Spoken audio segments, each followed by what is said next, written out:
Hey there, vinyl community. Um, Thought I would. Everyone seems to be doing these year-end wrap-ups, like your best favorite albums of the year, kind of a thing. And I don't know if I can really do that. It's just not the way I consume music, and I'm not sure. I discovered a lot of music this year. I'm not sure they were all releases that um, came out in 2023. So the way I looked at it was anything that came on my radar and had a important um, influence on my listening habits, that those would be the things that I would show a little bit. So, and there are some new releases in there. So for the most part, I think it should fit the criteria. And if not, um, just to get a couple of things that I've always wanted, had on CD for a long time, and was able to come across a pretty cool copy of. Now this isn't an original; it's a third pressing, Pink Moon.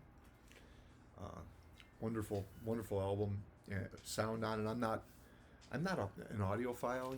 I don't. I hear good sounds. I hear it, but it's just not the most important aspect of music for me, and to each his own. But when I put that on the stereo, it just pops. It's just you hear all the separation between the music, and you know what Pink Moon is. I mean, you understand that. So next was this is something that I've wanted for a while. In the kind of the early 2000s, there was this whole internet movement of music and aesthetics called vaporwave. And for the most part, the stuff that I heard that came out of it, I thought wasn't really for me. There were a couple of recordings that I thought were, and I think the movement is interesting philosophically. This idea of, see, what they did in vaporwave is they took um, music from the 80s, and the AOR music, MOR music from the 80s and 90s, and then sampled it and used it to make and create other sounds. And it was somewhat controversial because they weren't paying any copyrights on these things, and most of this stuff was strictly bootleg area.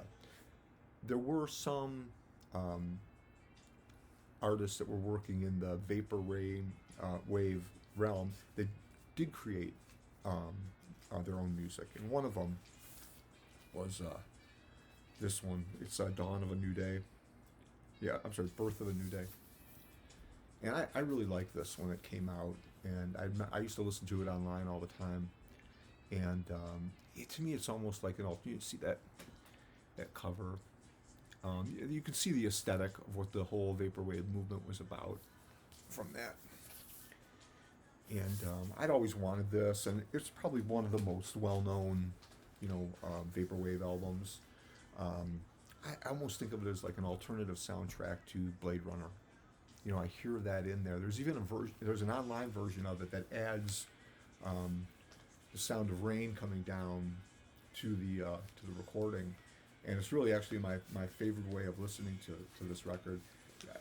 That's not available in any physical format, but this is something I had wanted for a long time, and finally I had they were doing periodic repressings of it, and yeah, just glad to get that.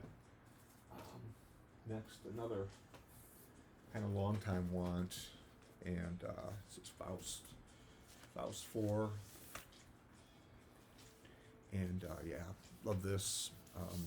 This is an original U.S. pressing, I think. It's got that nice clear label on it,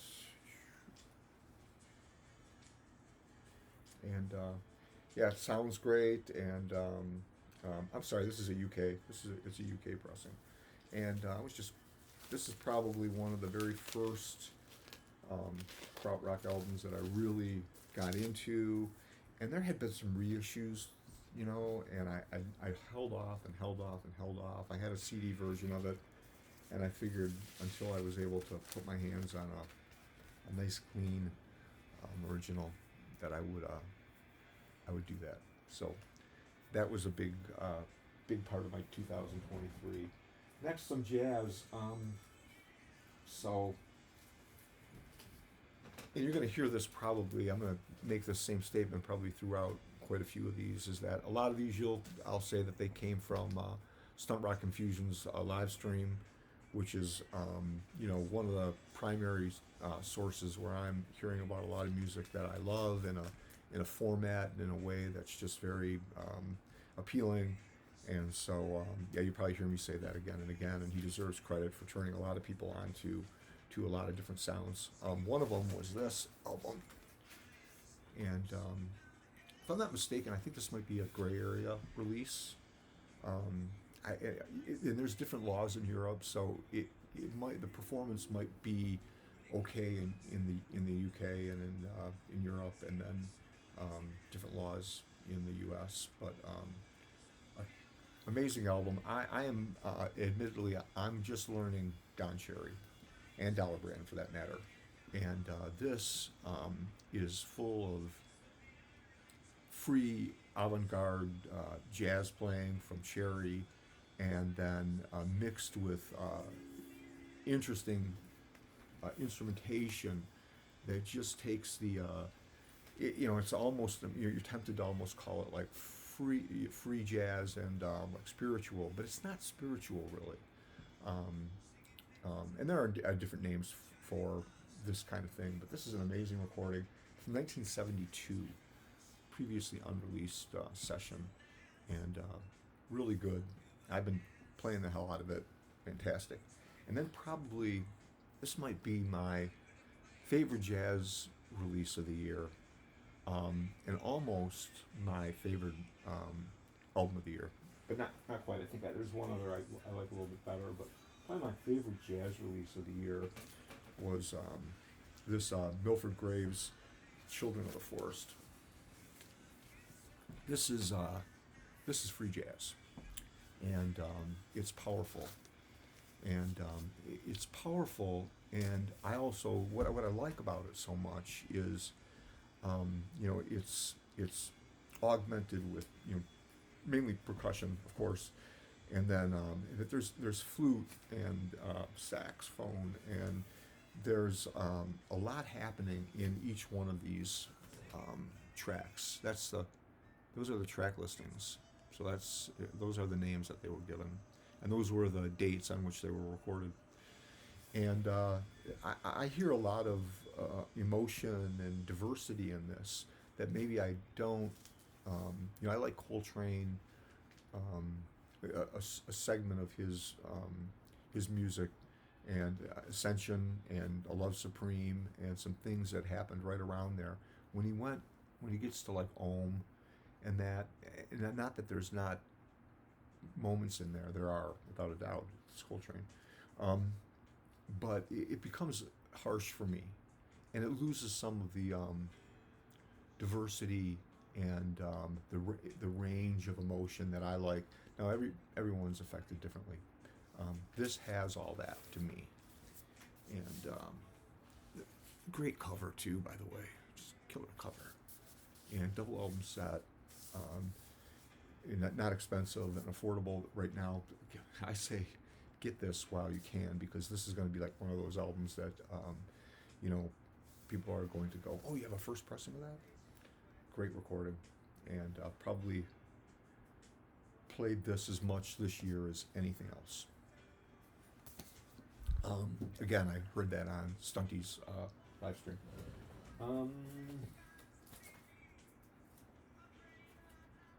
There's one that I was watching Fred Big Star, his channel, and he did a whole show on Ravi Shankar, and I didn't have anything, and I liked what I was hearing. I have liked it. I've heard recordings from him before, but I just didn't know where to start. And this one. And I know these Deutsche Grammophon albums are, top notch. So this was an album specifically that Fred showed on a show, and then I just ran by this for like $2, and and I couldn't say no. So I grabbed it, and it's beautiful. Great recording, amazing playing. He'll talk about psychedelic music, and they search for these obscure, rock and roll bands and stuff like that. And people like this are making psychedelic music all the time. And in those lines, another album I discovered this year. This was one from Stunt Rock's live stream. And again, you talk about psychedelic music and taking music places. This is a Egyptian vocalist, and this is it's everything that I search for when I look for music that's wild and adventurous and beautiful, and conveying emotions well beyond language and musical style. And this is not an album that was this is outside of the Western sphere of music, and yet it's just a beautiful record. And this has gotten a lot of plays. There's a couple more records by her that I've got my eye on too, because you can't get enough of this. So if you haven't checked that out, I would say do it. And what else? Here's just for something different. So this is an album that I'd love to have an original, but the originals are, in the thousands of dollars. So I stumbled by a bootleg, or I should say a gray area release, and I was a little bit reluctant to. This is, I think, a gray area label, I believe. From what I've read about this, I think it's a needle drop, but it's really nice. This looks, it's beautiful packaging, raised lettering. The sound on it is really good. I mean, I'm sure if they had the master tapes, I'm sure they would be able to do more with it. But for an album that would cost you, thousands of dollars, and to just kind of come across it, I was glad to find it. And when I got it home, I wasn't expecting too much, and I was just like, nope, this fills that want. So, yeah, that's what I've been listening to.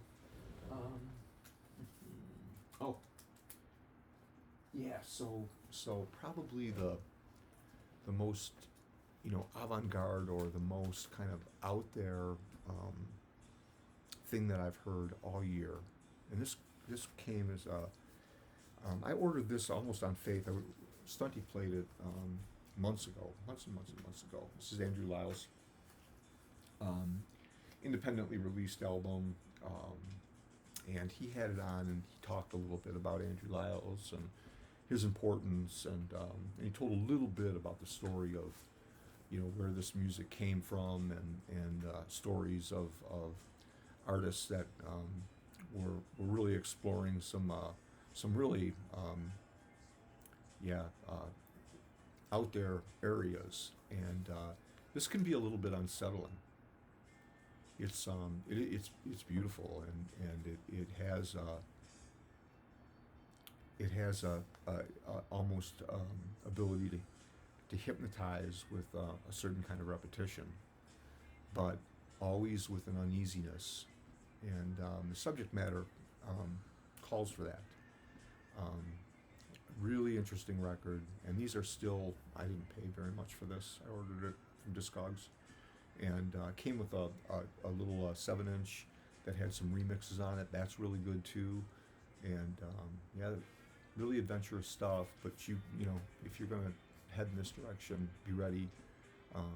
If you could just listen to the music, and it's hypnotic and all those things, but delving into the background is another voyage. So that was really great. Love that. And here was another again. Stunty had recommended this on him and Michael 45 did a little show together, and I think this is one of the albums that they were recommending for the year. And yeah, this is okay. So this is Jim O'Rourke, and Jim O'Rourke is amazing artist. You know, I've known about him on a number of different albums. I probably have 6 or 7 records. Most of them are his more pop orientated, or you know, where he's singing. A couple are his instrumental stuff.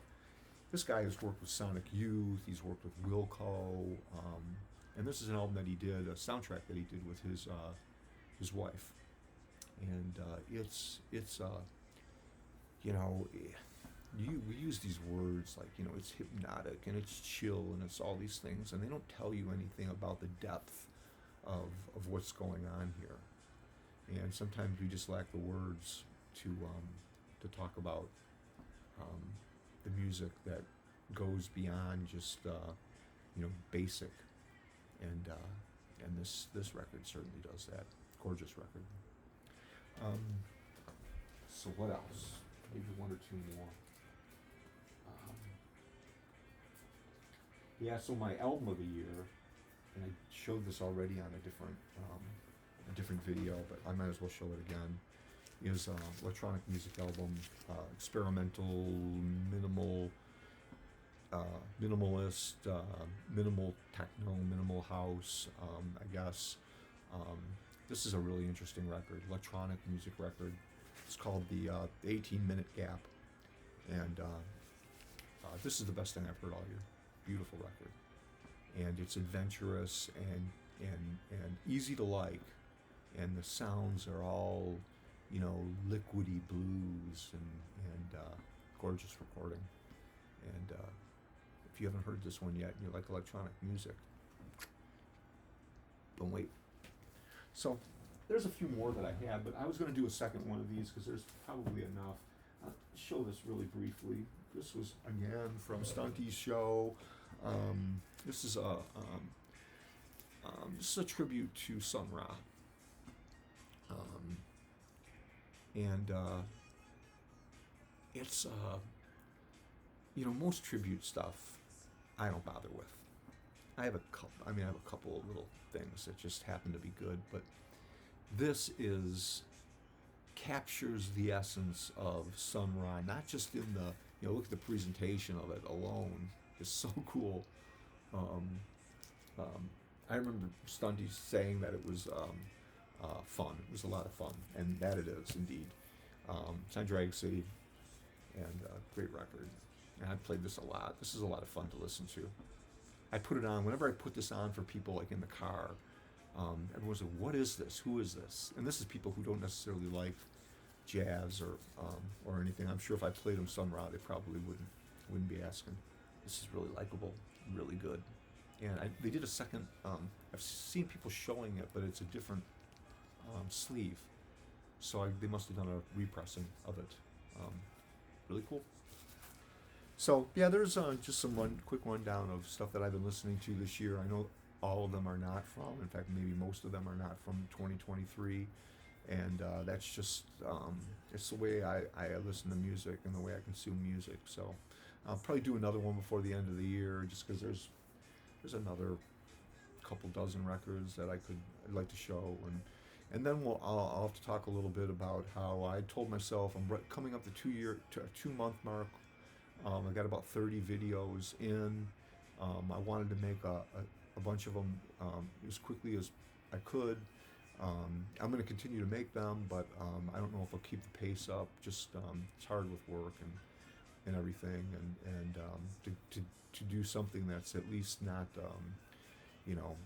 too tossed off. Although I tend to have a tossed off style. So anyway, hope you enjoyed all that, and thanks for watching, and have a good holiday.